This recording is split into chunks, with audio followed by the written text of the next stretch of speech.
All right. Let's keep studying. This will be our last one. Let's keep studying and see if we can figure out if this is a positive or negative situation. So maybe we can have blue break it off here instead. Okay. Then maybe red could take away either of these. It doesn't really matter. Because blue would be forced to take the other one away. So let's say red takes all of this away. Okay.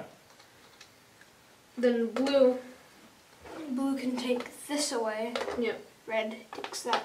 Blue takes Blue that. wins. Okay. All right. Why don't we study what happens if red goes first in this game? So red goes first. Red can remove. Well, red doesn't want to take this single red away. Why not?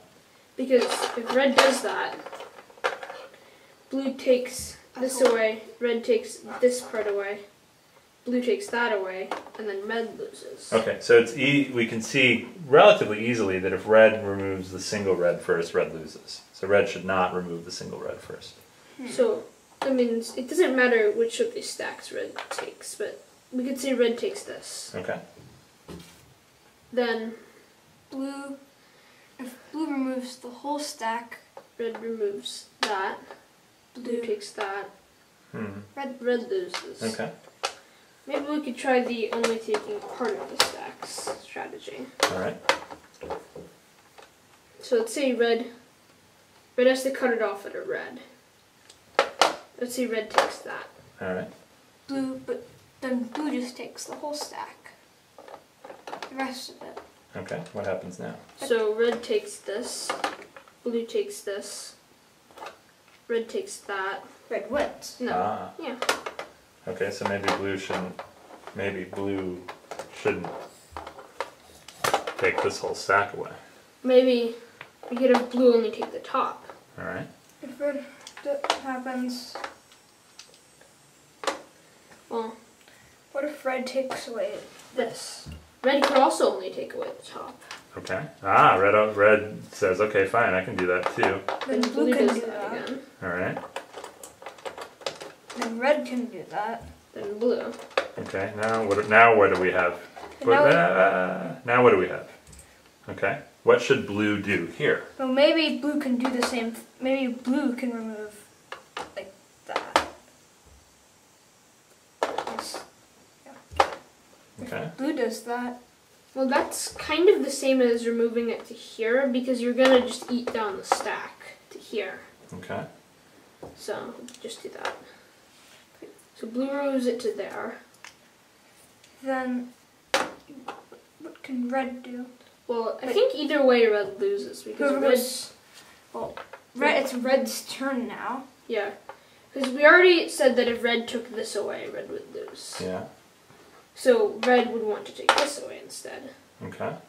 But then it's blue. Then blue takes that. Red takes that. Blue takes that. Red loses. Okay. So let's see if you can see kind of an optimal strategy for blue in this situation here. So this one, the original stack got eaten down to a single blue. It's blue's turn now. Oops. Wait, I lost the bottom of Oh, her. that was So what should blue do here to force a win? Well, to force a win, blue can just take all of it, all of the stack. Red takes that. Blue takes that. Red can't do that. Okay. There you go. Red. So it looks like 2 deep purples versus a red is what? Is it positive or negative? It's positive. Okay. Didn't we say one deep purple against the red was positive? So we knew we've found a deep purple is positive, a deep purple and a red is negative. 2 deep purples and a red So is this means a positive. deep purple is bigger than a half. A deep purple is bigger than a half. Interesting. It turns out that a deep purple is equal to 2/3.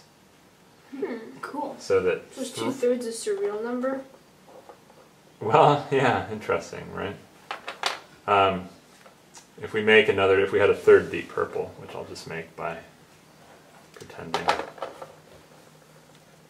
know got the, oops, I did it wrong. Pretend those are all infinitely tall. But it turns out that this game, these are worth 2/3 each, so 3 of them is worth how much? Well, that's 6/3, which is 2. 2. And minus 2. So this game, 3 deep purples versus 2 reds, should be a win for the whoever goes second. Yeah. Mm-hmm. And that's actually kind of tricky to figure out. So I'm not going to have you guys do that on camera, but I'm going to have you play around with that right now. Okay. Okay, and see if you can figure out why it's a win for the second person. Okay? Right. Okay.